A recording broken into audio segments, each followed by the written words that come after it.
Andrew Carnegie was one of the wealthiest men that had ever lived. Despite having an overbearing amount of wealth, he lived a fulfilled life.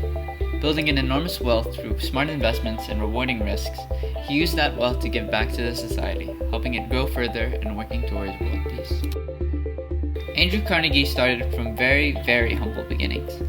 Born on November 25, 1835, Carnegie was born during the rise of the Industrial Revolution in Dunfermline, Scotland.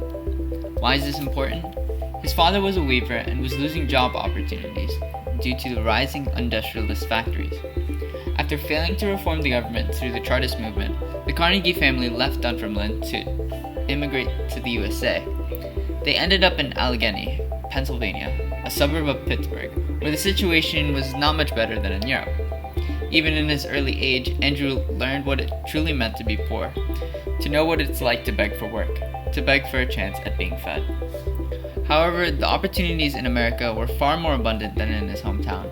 Determined to resolve his family's financial problems, Andrew took up as many job opportunities as he could, working at them to the best of his ability.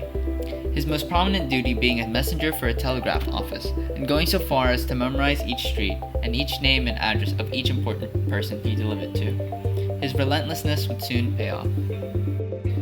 Thanks to his give-it-your-all mindset, Andrew Carnegie landed a job as a private secretary and personal telegrapher of Thomas A. Scott, a man who was beginning his impressive career at Pennsylvania Railroad. Though his pay was sufficient enough to feed his family, his persevering nature took hold and he took up many responsibilities, eventually becoming superintendent of the Pittsburgh Division.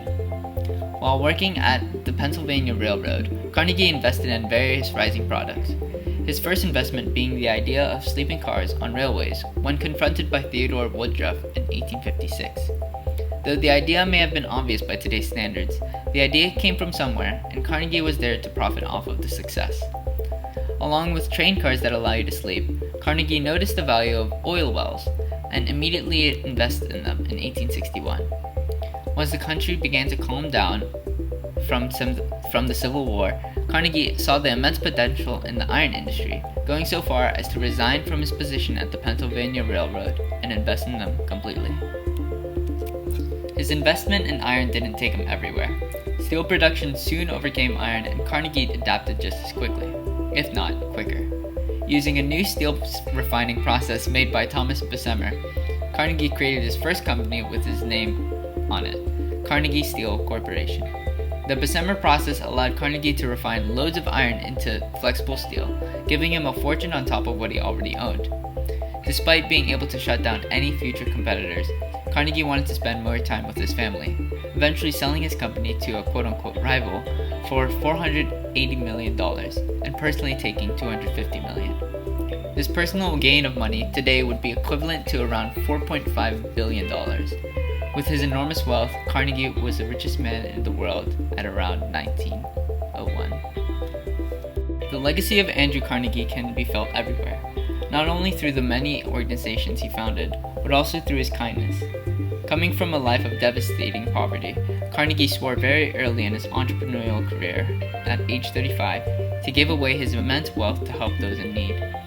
This came in the form of 26 new organizations that he personally funded, various structures that he also founded, and a devout belief in world peace, trying to prevent the oncoming World War. Carnegie wholeheartedly believed that the man who dies rich dies disgraced. In 1911, he started the Carnegie Corporation of New York to distribute away his leftover fortune of $350 million. Sadly, 1 year after the World War I ended, Carnegie died on August 11, 1919. His rise to the top of being the wealthiest man during his time, despite having an unstable early life, should inspire many to tap into their inside entrepreneur and take chances that could change your life, as well as many others.